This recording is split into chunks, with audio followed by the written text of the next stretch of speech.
So this class is not very long, but if you have questions, like obviously stop and interrupt me and we can talk through it.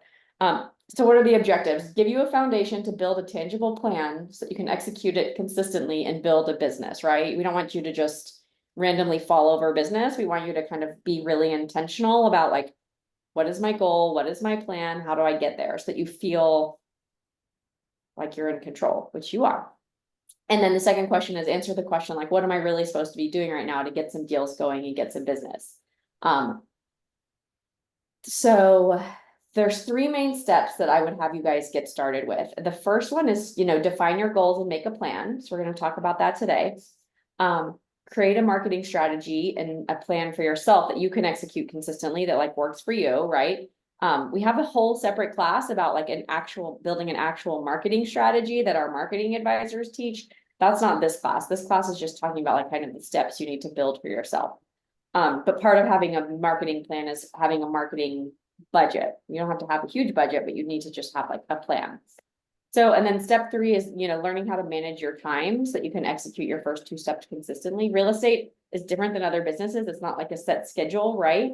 And you're somewhat dependent on when your clients are available. And that can be really like unnerving and challenging. When I came into real estate in 2007, I had been practicing law for 2 years and my law practice schedule was like sit at my desk from like 6:30 a.m. to 6:30 p.m. usually, and then on the weekends also. And real estate is very different, right? Because you're kind of out and about, and sitting at your desk for that long would not be recommended in real estate. You obviously need to sit and work sometimes, but it was really hard for me to get out of that. Like, I need to be at the office sitting and working all day long because you need to be out and about more in real estate, although you do need some time to sit at the office and work. We'll talk about that.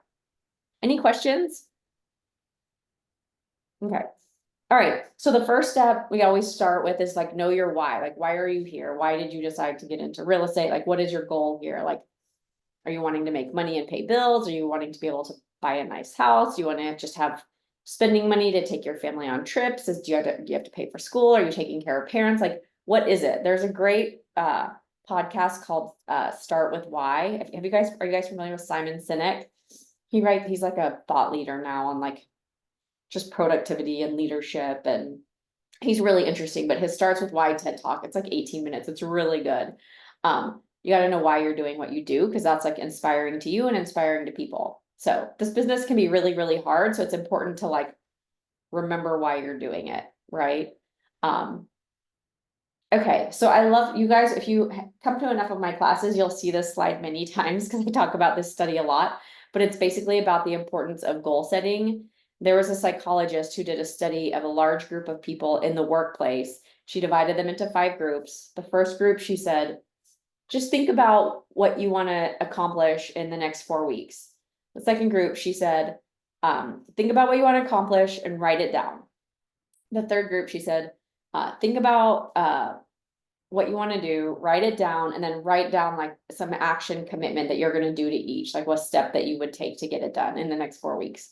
And then in the fourth group, she said, do all of those things, think about it, write it down, make kind of some action steps, and then tell someone, right? And then the fifth group, she said, think the same thing, think about it, write it down, figure out some steps, tell someone, and then check in with the person you told every week and report back how you did. Right. So these were the 5 groups, and she wanted to see who was the most effective. Now, obviously, at the end of the group 1 had accomplished 43% of their goals, which is still good, right? They like wrote it, they thought about it, but group 5 had accomplished 76% of their goals, which means you're much more effective if you think about it, write it down, and then there's like an accountability piece to it. So we have an accountability group at Bridge Freeman. We call it Guaranteed Goals, and we do it on a quarterly basis where we pick a goal for the quarter and then we check in with each other every week, and it helps people a lot. If you're new, what I would recommend is just plan some time at the office and hopefully find some buddies at the office that you can kind of connect with and keep in touch with, have a little group. Like even the people, if you look at the other people on this call, it's a good thing to have just people to be checking in with for accountability purposes to keep you going. Questions? Okay, so the importance of goal setting is that you'll never arrive at your destination if you don't know where you're really trying to go. So I always recommend if you are just getting new into the business, like figure out what is your goal, right? It's like what it is June. So we have like the second half of the year. So what's your goal? By the end of the year, do you want to make $50,000? Do you want to close 3 deals? Do you want to have 1 listing? Do you want to complete half of your SAE to renew your license? Like figure out what are your goals, right? And then write them down specifically. These are just suggestions. Like, is there an income goal? Is there an amount of you need to make to support your why, right? It's like, I really want to go back to Mexico for a month at Christmas time and I need X amount of money, right? You have to figure out what is your goal. Because I think even if you don't get there, or you get there really quickly, it's important to like have your eye on a prize. Our mind is so powerful that we need to be focused on something in order to get there. It helps so much. So Briggs Freeman, I would say a reasonable expectation is that you'd have some type of deal going within the first 1 to 3 months. And you would hopefully have closed a couple of deals by your 6th month. That's aspirational. That's not like you have to do that, but that's like a pace that would be kind of appropriate, right? And we'll talk about sourcing your deals and things like that.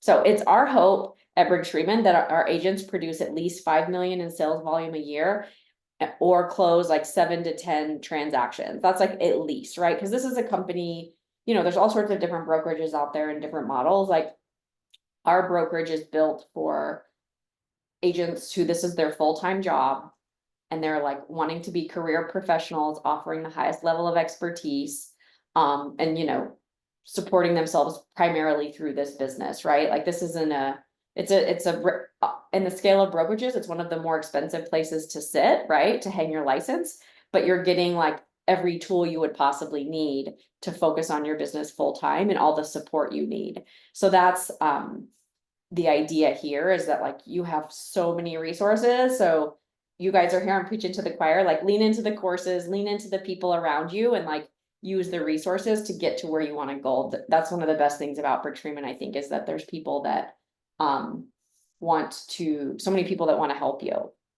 And there's people in their first year can have phenomenal success here. So it can happen. Does anyone have questions about this? No? Okay. Cool. Okay, write them down. That's my second. You'll also hear me say that over and over. It's like you got to write down your goals. And put them somewhere where you can see them. Like I keep a note in my phone every year when I make my goals. I have like a 2024 goals list so that I can just look at it every once in a while and remind myself like this is where I'm headed. Okay, so what do I do to need to reach my goals? Make a plan, right? That's the point. So these are the steps. What are the steps to my plan? Like these are the steps, and we're going to go through each of these individually, but you have to have a database. If you don't, that's okay. We can build one. You have to figure out what business activities make sense for you. Like obviously we have 400 agents at our company. Everyone does business a little bit differently, and that's fine. You have to figure out what works for you. There's people that do postcard campaigns and there's people that do only client appreciation. And you just got to figure out what makes sense for you. This is an important one. Learn the market and become an expert. Create a plan for yourself. And even if you don't have a budget for marketing right now, you're being part of Briggs Freeman, you have access to so many amazing included resources that you should absolutely lean into them. Create a schedule for executing my business and marketing activities, right? Like figure out what's the cadence of this, what does this need to look like so that you do have somewhat of a plan to stick to, and then execute it consistently. Questions before we get going? No? Okay. So you have to have a database. Realtors live and die by their database. We are in a relationship-based business, right? There are people definitely out there who just buy Zillow leads and do the transaction and move on and then get the next Zillow lead and do the transaction, move on, but they're paying a lot for those leads. And that's fine for them. Like the approach that we take is like every one lead you get should be like the fruit of an amazing tree that's going to give you all these more deals, right? It's like the first step in referral-based business. So keeping track of your people and keeping your arms wrapped around people and keeping in touch with them in a valuable way is really, really important. So if you're just getting started, you need to build your database and first just let them know you're in business, right? Like we always say, like you can't be a realtor in secret. I know a lot of us might have a hard time promoting ourselves, but people have to know what you're doing in order to support you, right? And I will say, like, you're at the beginning, all of your business may not come from your close friends because they may know you're new, or some people don't like to deal with friends. So you can't count on the people around you, but it's your wider network, right? Like I've been in the business for what, a million years now, 20 years almost. And I realized last year, like I don't list and sell that personally myself anymore. But I was like, I'm connected to the best agents in the business. I know agents all over this globe, basically, that I've met. Like, why am I not doing more referral business, right? And so I made it one of my goals last year to make 6 referrals. And I was like, how do I do that? And I was like, well, I feel like there are people that have met me that probably don't even know that this is what I do, that I'm a real estate broker for Briggs Freeman Sotheby's. And so I made myself promise I would do one personal social media post and one work social media post every week. And it's crazy. I got the 6 referrals just because people were aware now that I'm in business. And I wasn't like obnoxious about it. I was just like letting people know, like, this is who I am, this is what I'm connected to, this is what I do in a like non-obnoxious way. And Briggs Freeman has a lot of great like templated items for you to share that that can let you do that. So you have to let people know you're in business, and you have to know who your people are. One thing about that referral, my referral goal was, aside from the social media posts, that was my like one of my action steps. My first action step was to organize my database, because it was very unorganized and I didn't have people tagged properly in WeChat. And I wanted to start taking advantage of the WeChat campaigns that the marketing department makes. So I went through my database, got rid of people that I didn't have the contact information for, or were garbage people, and made sure everyone was properly tagged with the word campaign if I wanted them to get my marketing campaign, or global campaign. Like I have a friend who lives in Malibu, like she doesn't need my like local Dallas market updates, but sometimes Sotheby's and Briggs Freeman do really cool, like not area specific campaigns, and I wanted to be able to send it to her. Like they did one not too long ago about like the shoe auction that Sotheby's did, and like that's something that anyone anywhere would enjoy. So I tagged people campaign and global campaign, and that's how I kind of use like, these are my local people who I want to receive my stuff, these are my like broader people. That was for me, and then that's what worked. So my point there, sorry, long-winded, is figure out how you're going to keep your database. Like, this is an example of a database form that we use. First name, last name, address. You don't have to have all this. I think the most important thing is the email, and that you have someone's phone number, of course, and then tagging them however you want to tag them. I have like a college tag, a Fort Worth tag where I grew up. But don't overdo it. Don't like go crazy with the tags. Just figure out which tags are really important to you. And if you don't have a database, would be where I would start, is just building it. And you all have a contact list, right? Because it's in your phone, everyone in your phone. And the nice thing about WeChat is the WeChat app is awesome for organizing tags and contacts. So if you get your contacts into WeChat, organizing it on the app is super easy. When I made that goal for myself to organize it, I promised myself I would do 3 per week. And by the end of the quarter, I would be through the whole alphabet, 3 letters of the alphabet. So A, B's, and C's, D's, E's, and F's. And doing it in the app, you can do it like in the parking lot, like when you're watching TV. It was super easy to do. So that's my pro tip there. Any questions about the database? Okay, it's just an important thing to have, because that's how you're going to contact your people. So then another step of the database, this is a Ninja exercise. I will highly recommend that if you have not been to Ninja, you make sure that you go in your first 2 years, because we build a lot of our Briggs Freeman system and processes around the Ninja methodology. And it sounds like really super nerdy and cheesy, but it's actually a really awesome experience, and it's really, really helpful to your business. So Ninja has the idea of warm and hot lists, which I think all agents should be keeping. And your warm list is the list of people who want to buy and sell, but don't have like exact timing yet. But they want to sell because you've either been observing their current situation, or what's happening to them, or they've had life changes. And so you need to put them on your warm list and keep them front of mind and be in contact with them. And you don't have to be in contact with them in a creepy way and be like, hey, I think you're going to move this year, but just make sure you're putting things that are valuable like in front of them. Your hot list is the list of people that you know want to buy and sell with you, in the next 90 days. So these are people you're kind of actively working with. And you have to figure out how you're going to keep those. If it's 2 sticky notes on the back of your laptop, great. If it's a list in your phone, great. If it's in WeChat, great. But you have to figure out who's on your hot and warm list. I know it sounds crazy, but you will, sometimes as an agent, like you'll forget buyers that you know kind of want to buy, and then you run into them in 2 months and they're like, oh yeah, we bought a house. And you're like, I totally just stopped communicating with them, right? So writing those 2 lists down is important to help you remember who's your current like immediate pipeline.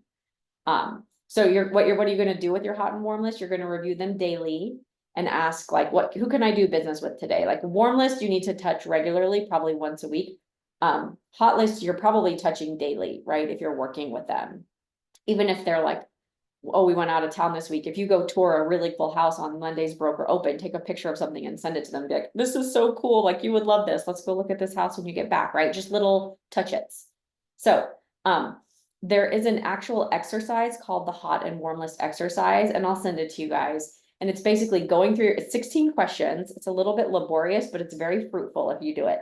Is going through your database and asking these 16 questions about every people, and every time it's a yes, I give them a little check mark. And if they have more than 5 or 6 check marks, they're probably people who like are in a life situation where moving is likely. So that you can create a warm list by doing this ninja exercise.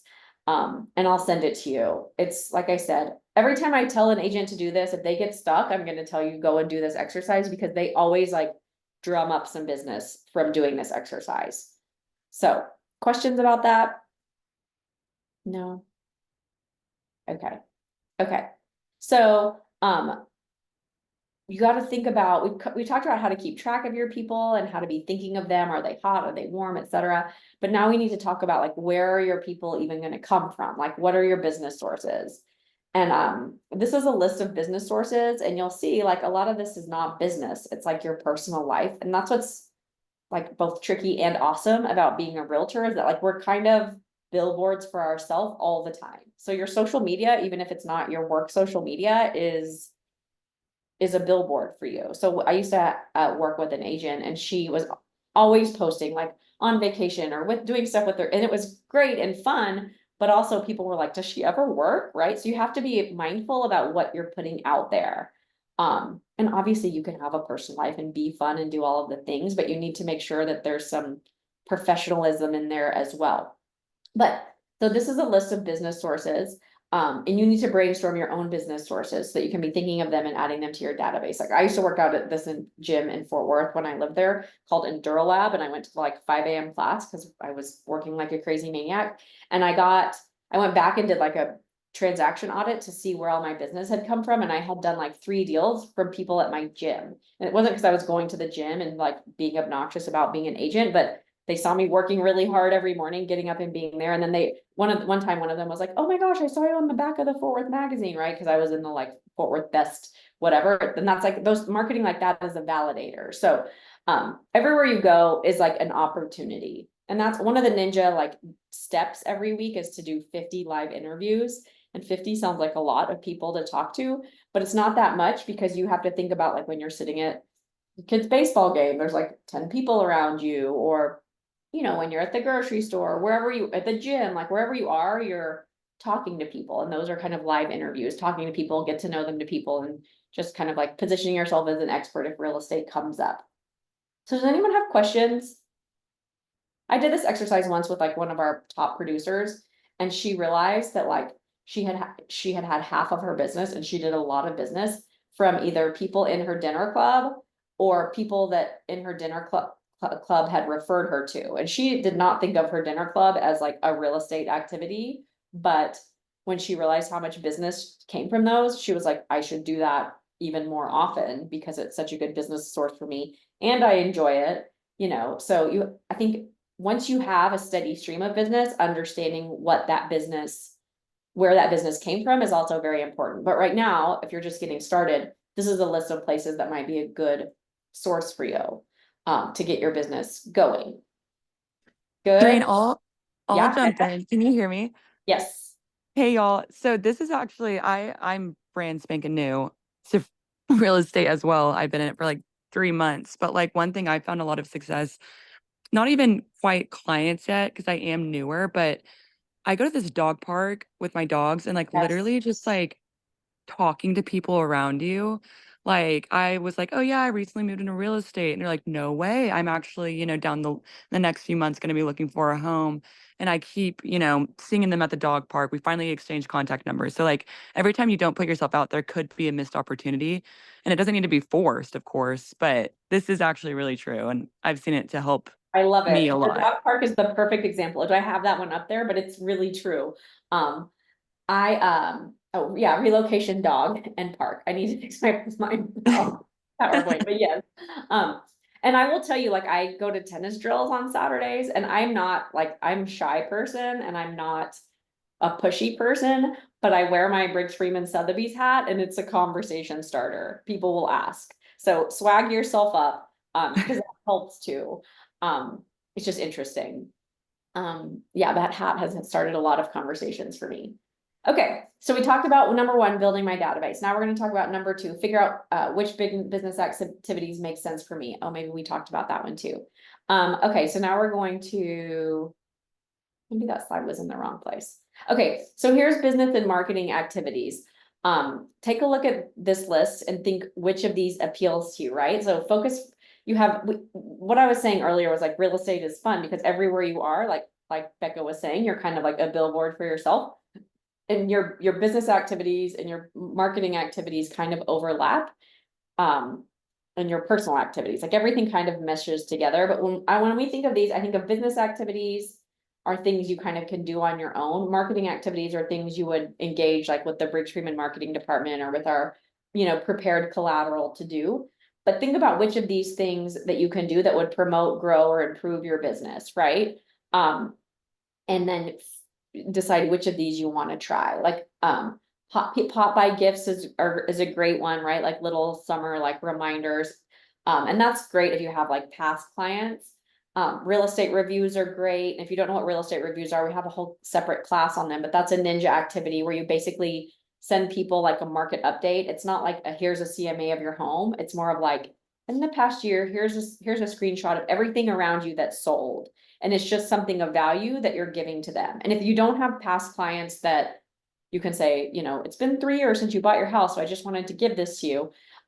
You can say, I was doing this for a client in your neighborhood, so I wanted to just share this with you. Or you can just say, this is something I do for all of my friends. Like those are really valuable. But figure out what are the things that you want to fill your day doing to hopefully drum up some business to, promote, grow, or improve your business. And then if there's any marketing things you're gonna do, like for me, like I said, those email campaigns that our marketing department puts out is a no-brainer because they're like amazingly written, they're always interesting, they're beautiful, and they're done. I just go, when Maria says this one is going out, on Friday, I just go into WeChat, click on it and send it to my campaign tag, and then it goes. And I've like provided something valuable to everyone in my sphere. By spending like 30 seconds. So I really love those. Those have been really successful for me. But you can see there's a lot of different things you can do. So I want to say, like, we're showing you all of these things, not because you should be doing all of these things. You need to look at these things and figure out which are going to work for you, right? Like we have agents that are top producers that would never do phone duty and only do client appreciation event, and that works for them, right? But you just got to figure out what works for you and what appeals to do and what you're actually gonna do, right? Um, if some people are great at open houses, some people hate open houses. Like I don't like open houses. Like I said, I'm shy and they make me a little bit nervous about being safe. And so I don't do open houses. I wouldn't. But some people love them. So you just have to decide what works for you. Questions about this slide in particular? No. Okay. Okay. So now we're on number four, right? We've talked about database, we've talked about business activities. Um, and now we're gonna talk about learning the market and becoming a real estate expert. And this is, I think, where the hard work is. And this, I think, is also the true differentiator between you guys as full-time, successful career agents and like the majority of people in our marketplace, or no, the majority of people in our industry who are doing this like part-time and are not experts. And I honestly think, will say this over and over again, like I think our industry like suffers from mediocrity, and there's a lot of people who aren't very good at what they do, and realtors in general have a kind of have a bad name because of it. And then there's a good agent is worth every penny, right? And will save you money and will keep you out of trouble and help you make good decisions. Like a not good agent will help you get the deal done, but is not going to be like a real value to you. And you guys are the kind of agents that provide real value, but to do that, you need to be experts. So how many times have you been asked this questions since you got into real estate, right? Like, how's the market?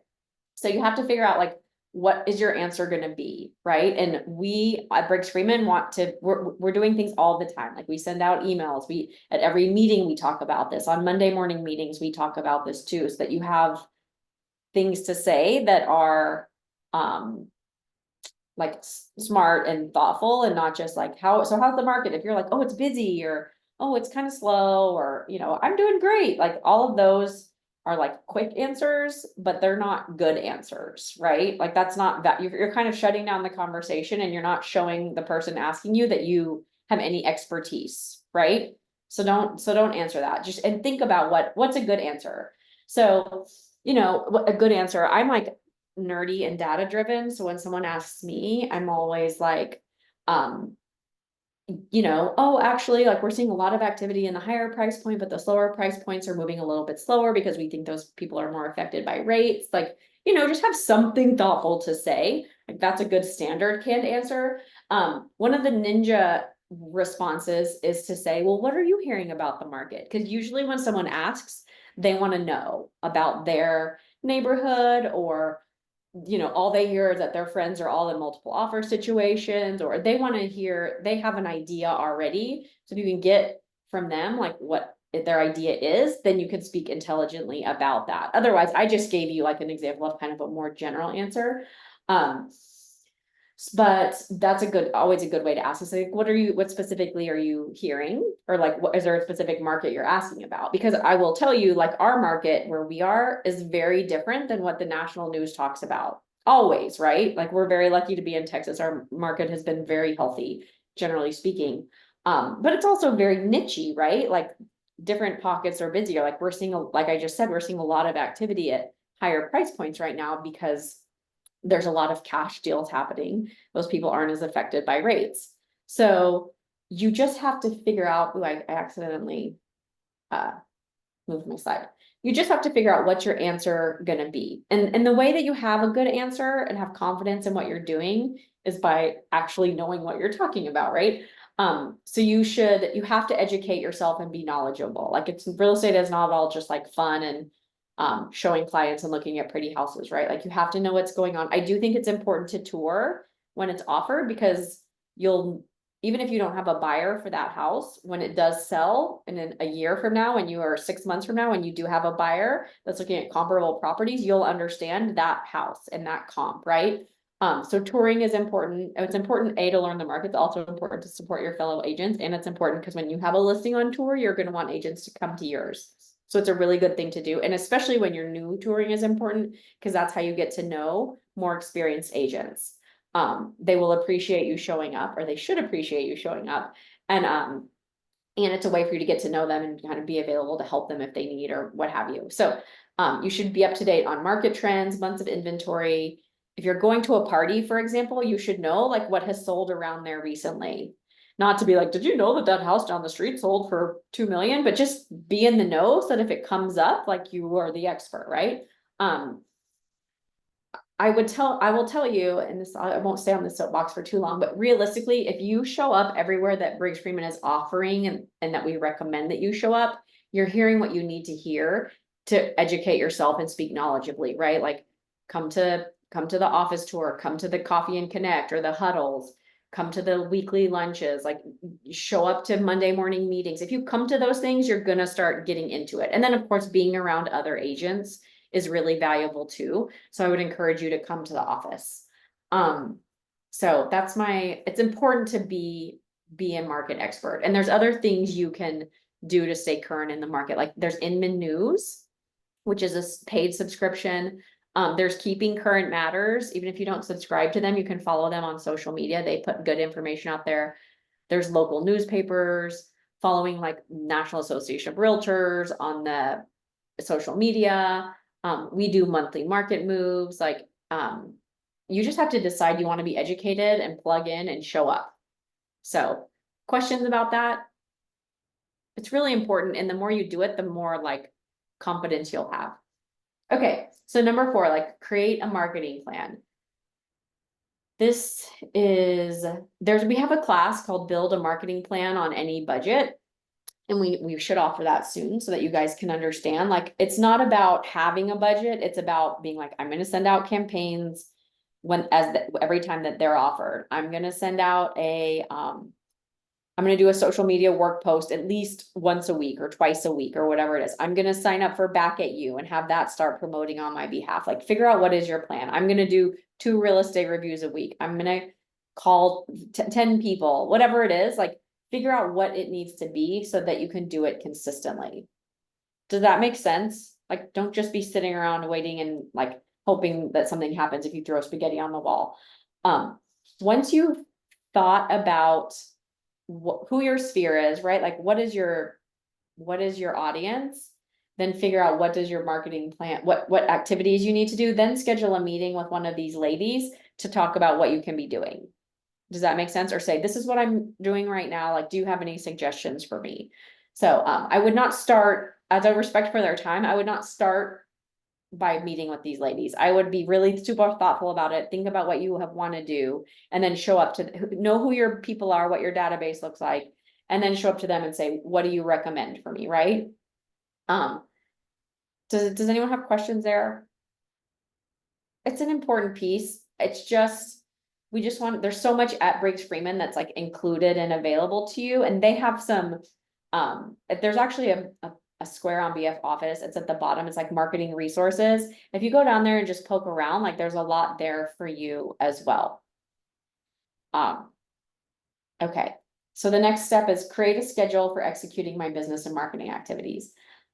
This was, like I said, hard for me when I first got into real estate because I was used to like sitting at my desk all the time, and like, that's not, you need to sit at a desk some and get your work knocked out, the paperwork knocked out, and the routine business basics, but you also need to be kind of out and about touring and showing and talking to people and networking. So one thing about being an agent is that, like, we're in customer service and we're all super eager to please and say yes all the time, but we have to think about the way that we're spending our time.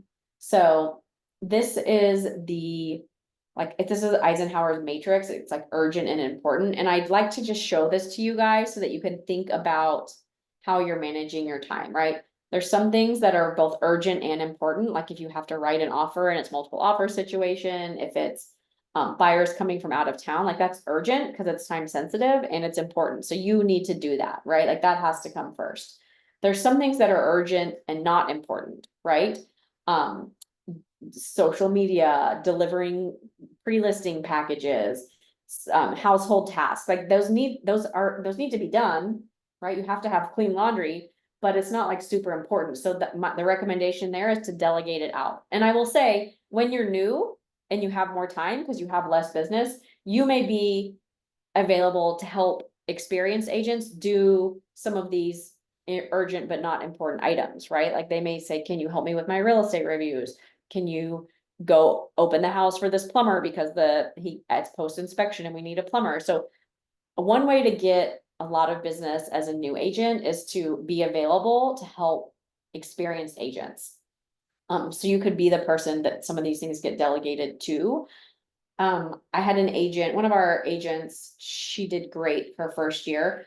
I think she did 12 transactions. Literally every one of those transactions that she did was a referral from inside Briggs Freeman, from another agent who was like, I'm too busy to do this. Can you do this? And she showed up everywhere. She was super professional. She presented so well that people were not worried about, referring their business to her because they knew she was going to take good care of herself. So I will say, a lot of times in your first few years, like, your best clients are other Briggs agents. And that might sound kind of weird, but I think it's really valuable. You also get the benefit of seeing how they work and learning from them and deciding like, I like that or I don't like that and how you're gonna do it.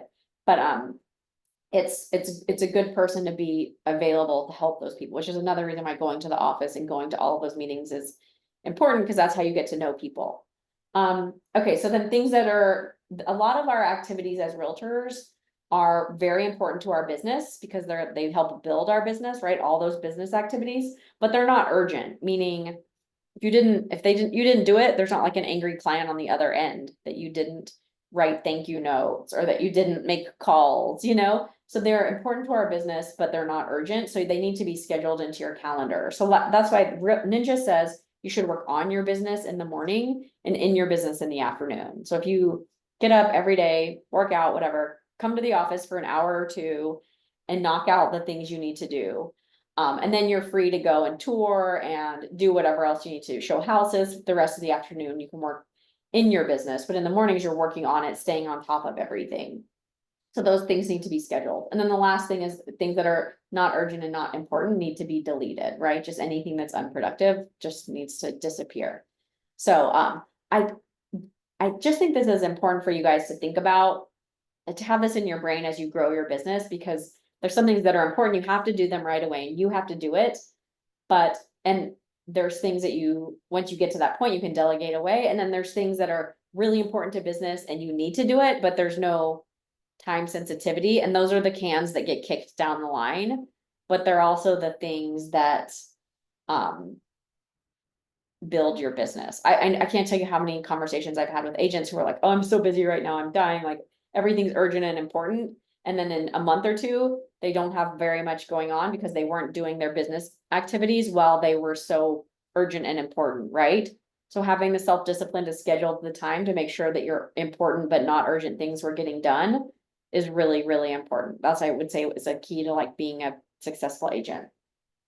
Okay, so tips for owning your time, like plan your personal time first, right? Or else it's gonna get pushed aside. Work without distraction, that's key. Classify your tasks, and then create a calendar, prep yourself every week and even every day. So like, it's like Jack Canfield, who wrote the Success Principles, is like, I make sure at the beginning of every day to write down like the 5 things that really need to happen today. They don't even have to be work related, but like, these are the 5 things that must get done. I do that basically every day because then it helps me, like at the end of the day, I can look and see like, how'd I do, right? We have an agent in our Fort Worth office who writes down the 5 things and he gives himself, if he gets them all done, he gets a check mark or like a red X or whatever. And then he can look back and see like, man, I have a lot of red X's. I've been really distracted. And that's his way of making, because he's very like all over the place. That's his way of making sure that he's getting done what he needs to do, is writing down those 5 things that have to happen. That's on a daily basis, but I think on a weekly basis is important as well. And then keeping your commitments to yourself, right? Like when we have commitments to other people, usually the first thing we do is like say, oh, never mind, I won't go to the gym today. But if you make an appointment with yourself, like do it, right? You wouldn't cancel on somebody else. So this is an example, like what should I be doing every week, right? Every week we have Monday morning meetings usually, then we have property tours, then we have lunch bunch, then we do these trainings on Tuesdays and Fridays. So put those things into your calendar, right? These are things that, like I said, they're important, but they're not urgent, right? Like no one's gonna be like, where was Romina today if she didn't show up? But it's valuable to you, so you should schedule them onto your calendar so that you can hopefully work things around. Is like, if you have a multiple offer deadline of 10 a.m. on Monday, like, might you have to skip the Monday morning meeting? Yes, because that's urgent and important, but hopefully not. If a client is like, oh, can you show me this house at 9 on Monday? And you're like, oh, could we go at noon instead? And they're like, sure. Like once you have something on your calendar, you can try to plan around it, and that's okay. So what are things you should be doing every week? Like learning about the business, learning about the market, checking in with your mentor if you have one, going to the office to be around other agents, doing the business and marketing activities you've committed to yourself, writing notes, that's part of our ninja culture. So those are things you should be doing like every week that you could schedule here, right? Like figure out when to put those on the calendar, because those are all important, but not urgent. So schedule your personal time first. I think this is a good one, just so that you can know what's going on. Like if you have to pick up kids at a certain time every day, like put that in the calendar because you know you have to plan around it, right? Okay, so just a reminder, work without distraction, come to the office when you can, create a list of what you have going on, like keep lists always, like there's different ways to do it. It can be a sticky note, it can be Microsoft To Do. I really like that app. Some people use, what's that called? Mondays. I don't use that one, but there's different ways to keep track. And as a realtor, like because this business is all over the place, you got to be organized and figure out how are you gonna keep track of your stuff. So do a weekly scheduled time for your tasks, do weekly reviews, and then do another mini review every day. Like that's kind of your best practice. So this weekend we fill it out more, right? It's like, okay, well, I put in those classes I'm gonna do, and then I'm gonna schedule a little bit of office time every day. Wednesday's my day, don't go to the office. And then these are the things that I have to do every day, right? Personal stuff. So just start filling in your calendar. I don't show you this to stress you out. Agents have kind of asked before to see, and they say that it's helpful. So, you know, this, and then where am I gonna do, so we've scheduled our office time. So it's like, okay, well, what am I gonna do in this office time? And just schedule it out. This is not for everyone, you don't have to, but just know if you know what you need to get done every week and you have chunks of time, you can do it during those chunks. Hopefully this is like helpful and not preachy. But yeah, keeping track of your tasks. These are the different things. iPhone notes. We understand that we need to schedule it, but we have to figure out how do we keep track of it. Is just what do you guys use to keep track of everything you have going on? I use Outlook To Do. I love use a Microsoft To day Do. planner. Yeah. Becca uses To Do. What'd you say, Romina? I do the same thing, yeah, the to do. Andrea, what about you? I have a day planner. I need to write everything out. Yeah, whatever works, right, for you, like do it. It's as long as you're kind of keeping track, that's the way to do it. So you guys are good. I'm preaching to the chorus here. Okay, so last, you know, then you have time also to be out and about with clients. Like those are things that kind of get scheduled at the last minute, but everything else was on your calendar. So you can hopefully find times that work around them. And I will tell you this, like, it's okay, like, we're in customer service, we need to be available to our clients. It's also okay to like have a boundary. You know, and say like, I'm not available then, but I'm available then. Like I had a very top producer who told me that she realized that during COVID, that she could say, if the inspector wanted to come like Wednesday morning and meet at noon to go over the inspection, and she had something planned with her son at Wednesday at noon, she would say to the client, like, if we do it Wednesday, I will not be able to be there when we go over the inspection. If we do it Thursday, I would be able to be there. So which do you prefer? And then the client can choose. That's not unreasonable. So it's okay to like have boundaries if you do it in a professional way. I think agents want to like bend over backwards, but then they like wear themselves out, and it's very frustrating. Okay, so you know, these are our steps. We've gone through 1 through 5. The last one is just to execute the plan consistently. And this one's really up to you, right? Like hopefully you figure out once you have it written down, like what does your week need to look like, and go from there. So again, these are our 3 steps, like set your goals, make a plan, create a marketing plan and strategy, and then manage your time so you can execute it consistently, right? That's pretty much it. So one final thought, and this is probably like the most important thing, like at Briggs Freeman, we have a lot of tools and resources and some amazing support, but at the end of the day, like your success depends on you and how hard you're going to work, right? That sounds like me putting all the responsibility on you, which it kind of is, but you're at the same time, like you're not alone in your business, right? Like there's a whole team of people around you.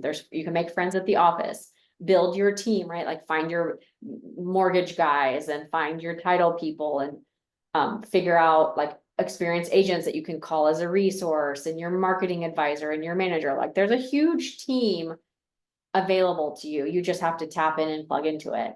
And then don't be afraid to like ask questions and learn, right? I always tell this story. I read this once and I loved it so much. Good old learning from social media. I read it on an Instagram post or something, but you know, people pray for the cake, right? They want this cake, and so the universe gives them like batter, oil, icing, a pan, an oven, bowls, like all the things that they need, but they walk into the kitchen and they don't see a cake, and they're like really mad. And I think that that's where we are here, is that like, you wanna be successful agents, like, you have all the tools and resources here, but it is gonna take some work to do it, but everything's in front of you, so just do it. And of course, if you get stuck, like, reach out to me, reach out to your manager. There's so many people here who wanna help you. So that's all I got. Does anyone have questions or thoughts or things that they need? Hopefully that was helpful. This is just like I said, this class came to be because agents were like, what should we be doing? And I know I certainly felt that way when I transitioned from like my lawyer desk job to this. It's like, what should I do every day to get myself going? There's a lot you can do in all reality, but we don't want you to feel overwhelmed. So, questions? No? Okay. Well, I'll send you a follow-up email with the things that I mentioned, with the hot and warm and the Simon Sinek and whatever else is in there. If you need anything, you guys don't ever be shy. Like, I know people are confused, like what my role is here. I do a lot of training and coaching, and I was helping grow our core service business. So those are great partners to have, because they'll help you whether it's their deal or not, like our title team and our loan officer. So definitely get to know them. They're great resources for you. And hopefully I can be too.